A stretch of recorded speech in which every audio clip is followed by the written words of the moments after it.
Hi everyone, simple and టేస్టీగా క్విక్గా బాండీకి stick అవ్వకుండా డీప్ ఫ్రై కాకుండా ఫిష్ ఫ్రై ఎలా చేసుకోవాలో చూద్దాం. ముందుగా చేప ముక్కలు నిమ్మరసం ఉప్పుతో శుభ్రం చేసుకోవాలి. అలా చేసుకోవడం వల్ల ముక్క నీచు వాసన రాకుండా గట్టి పడుతుంది. ఇప్పుడు ఫిష్ ఫ్రైకి కావాల్సిన ఇంగ్రీడియంట్స్ చూద్దాం. పసుపు 1 టేబుల్ స్పూన్, కారం 2 టేబుల్ స్పూన్లు, సాల్ట్ టేస్ట్కి సరిపడా, ధనియాల పొడి 1 table spoon, garam masala 1 table spoon, జీలకర్ర పొడి 1 table spoon, cornflour 1 table spoon, ఫ్రెష్గా దంచి పెట్టుకున్న అల్లం వెల్లుల్లి పేస్ట్, మిరియాల పొడి కొంచెం. ఇవన్నీ ఒకటొకటిగా ఒక గిన్నెలోకి వేసుకోవాలి. వేసుకున్న తర్వాత ఇవన్నీ ఒకసారి బాగా మిక్స్ చేసుకోవాలి. నేను ఇక్కడ చూపిస్తున్న విధంగా ఒకసారి మిక్స్ చేసుకోవాలి. ఇందులోనే ఒక చెక్క నిమ్మరసం,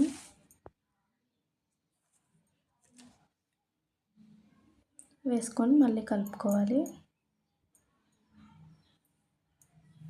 కలుపుకున్న తర్వాత ఇందులో కొంచెం ఆయిల్, కొంచెం వాటర్ పోసుకొని మళ్ళీ మిక్స్ చేసుకోవాలి.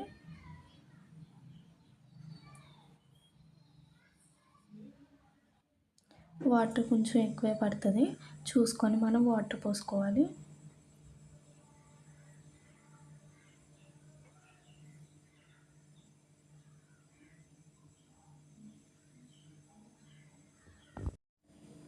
చూడండి, మసాలా థిక్నెస్ అనేది ఇలా ఉండాలి.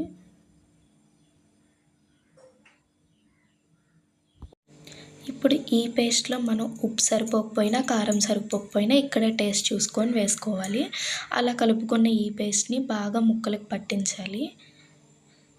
మొత్తం కింద పైన మనం మసాలా బాగా పట్టించుకుంటేనే ముక్క టేస్ట్ అని బాగుంటుంది, లేదంటే ముక్క సప్పగా ఉంటుంది. అలా కాకుండా మసాలా మనం బాగా పట్టించుకోవాలి.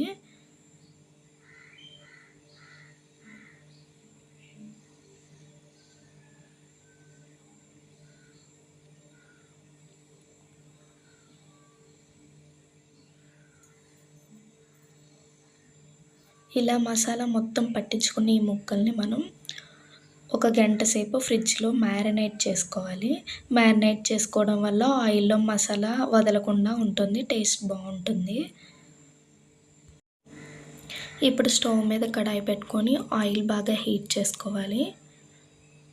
2 టేబుల్ స్పూన్లు నుంచి 4 టేబుల్ స్పూన్ల దాకా ఆయిల్ పడుతుంది. తక్కువ ఆయిల్తోనే ఇప్పుడు మనం ఫిష్ ఫ్రై చేస్తున్నాం. ఇందులోనే ఒక రెమ్మ కరివేపాకు వేసుకొని బాగా వేయించుకోవాలి. ఈ కరివేపాకు ఫ్లేవర్ అనేది ఫిష్ ఫ్రైకి చాలా టేస్ట్ ఉంటుంది. ఇప్పుడు మనం మ్యారినేట్ చేసుకున్న ఫిష్ ముక్కలు అందులో వేసుకొని వేయించుకోవాలి. బాండీకి సరిపడా వేయించుకోండి, స్టిక్ అవ్వకుండా ఫ్రీగా ఉంటుంది. మనం ఫ్రిడ్జ్లో ఒక గంట పాటు మ్యారినేట్ చేసుకోవడం వల్ల ఆయిల్ మసాలా అందులో వదలకుండా ఉంటుంది. అదే మనకు బెనిఫిట్. అట్ల పుల్లతో 2 వైపులా టర్న్ చేసుకుంటూ బాగా మీడియం ఫ్లేమ్లోనే ఉండాలి. స్టవ్ మాత్రం మీడియం ఫ్లేమ్లో పెట్టుకొని బాగా టర్న్ చేసుకొని వేయించుకోవాలి. అంతే అండి, simple and tasty fish fry ready. ఇలా వేయించుకొని మనం నెక్స్ట్ బ్యాచ్ కూడా సేమ్ ఇదే ప్రాసెస్లో వేసుకోవాలి.